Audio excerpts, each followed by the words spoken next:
Gajah Mada adalah salah satu tokoh paling berpengaruh dalam sejarah Nusantara. Namanya identik dengan kejayaan, Majapahit dan ambisi besar untuk menyatukan kepulauan Indonesia. Namun, di balik ketenarannya, ada banyak sisi misterius dan emosional yang jarang diketahui. Asal-usul Gajah Mada masih menjadi perdebatan hingga kini. Tidak ada catatan sejarah yang jelas mengenai keluarganya. Beberapa legenda menyebutkan bahwa ia lahir dari buah kelapa yang membelah diri sebagai penjelmaan Dewa Wisnu. Sementara itu, teori lain menyebutkan bahwa ia adalah anak seorang patih bernama Gajah Pagon. Keberadaannya sejak kecil sudah menjadi perbincangan di kalangan istana Majapahit. Banyak bangsawan yang mencurigai asal-usulnya dan menganggapnya sebagai orang luar. Namun, takdir telah menyiapkan jalan besar untuknya. Dari seorang anak dengan latar belakang yang tidak jelas, ia tumbuh menjadi sosok yang akan mengguncang Nusantara. Gajah Mada dikenal sebagai pemimpin yang tegas dan ambisius. Karier militernya melejit hingga ia dipercaya menjadi Mahapatih Majapahit. Puncak dari tekadnya terlihat ketika ia mengucapkan Sumpah Palapa.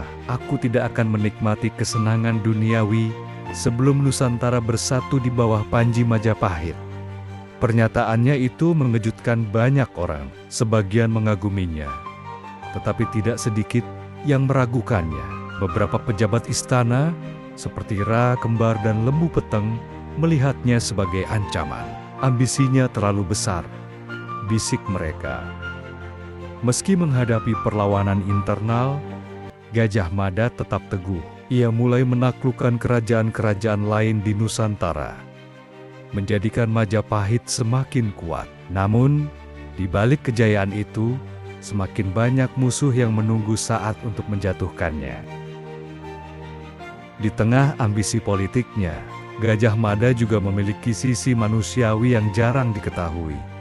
Cinta yang tidak pernah bisa ia genggam. Salah satu kisah yang paling menyakitkan adalah hubungannya dengan Dyah Pitaloka Citaresmi, putri dari kerajaan Sunda. Tatapan gadis itu pernah membuat hatinya bergetar, tetapi keadaan tidak berpihak pada mereka.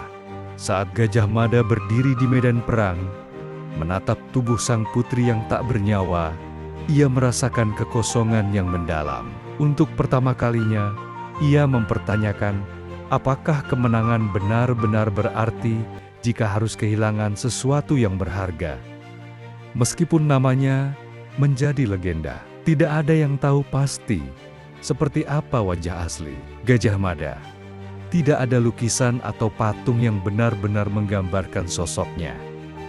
Beberapa catatan menyebutkan bahwa ia bertubuh tinggi dan berwajah keras tanpa ekspresi.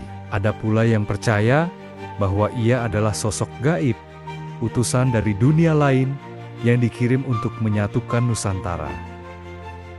Namun, satu hal yang pasti, Gajah Mada adalah seorang pemimpin yang mengorbankan segalanya demi sumpahnya. Di satu titik dalam hidupnya, ia mulai bertanya-tanya, siapa aku tanpa ambisi ini?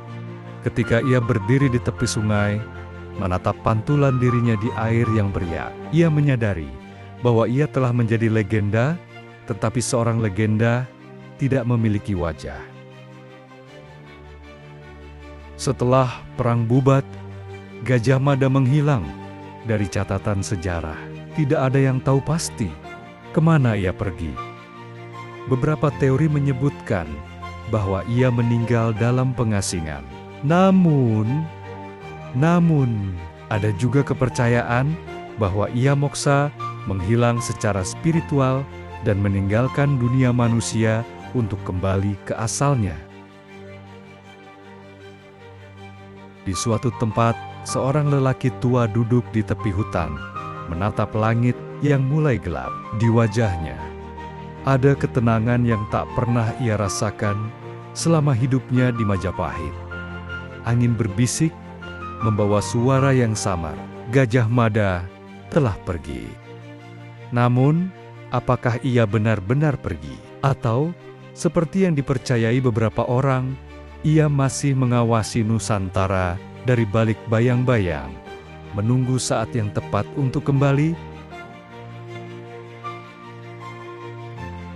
Gajah Mada adalah lebih dari sekadar tokoh sejarah. Ia adalah simbol kekuatan, pengorbanan, dan ambisi yang tak terbendung. Banyak hal tentang dirinya yang masih menjadi misteri, dari asal-usul hingga akhir hidupnya. Namun, satu hal yang pasti, namanya tetap abadi dalam sejarah Nusantara. Sebagai sosok yang pernah bermimpi menyatukan negeri ini, meskipun harus mengorbankan banyak hal di sepanjang perjalanannya.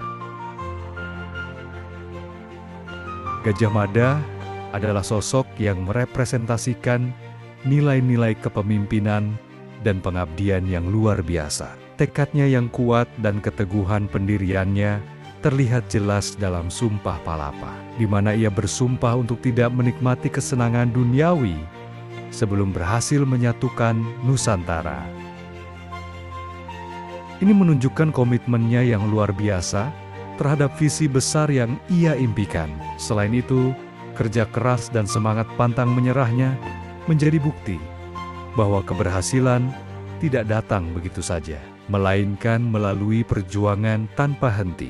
Ia tidak membiarkan tantangan dan rintangan menghentikannya, tetapi justru menjadikannya sebagai motivasi untuk terus melangkah maju. Keberanian Gajah Mada dalam bermimpi besar juga menjadi salah satu nilai yang patut diteladani. Di masanya, membayangkan seluruh Nusantara bersatu di bawah Panji Majapahit adalah sesuatu yang tampak mustahil. Namun ia tidak gentar. Keberanian ini mengajarkan bahwa visi yang besar harus disertai dengan tekad yang kuat untuk mewujudkannya. Selain itu, dedikasinya terhadap Majapahit menunjukkan pengorbanan yang luar biasa. Ia rela mengorbankan kehidupan pribadinya demi cita-cita yang lebih besar, membuktikan bahwa pemimpin sejati bukan hanya mengejar kekuasaan, tetapi juga mengutamakan kepentingan rakyat dan negara di atas segalanya. Sebagai seorang pemimpin, Gajah Mada juga dikenal memiliki integritas tinggi dalam menjaga kepercayaan dan menjalankan tanggung jawabnya. Ia tidak hanya sekadar menjalankan tugasnya sebagai Mahapatih, tetapi benar-benar mengabdikan dirinya untuk memastikan kejayaan Majapahit. Sikap ini menjadi pengingat bahwa seorang pemimpin harus memiliki prinsip yang kokoh dan tidak mudah tergoda oleh kepentingan pribadi. Nilai-nilai yang ditunjukkan oleh Gajah Mada, tekad yang kuat, kerja keras, keberanian bermimpi, dedikasi, dan integritas tetap relevan hingga kini, dan dapat menjadi inspirasi bagi siapa saja yang ingin mencapai kesuksesan dan memberikan dampak positif bagi banyak orang.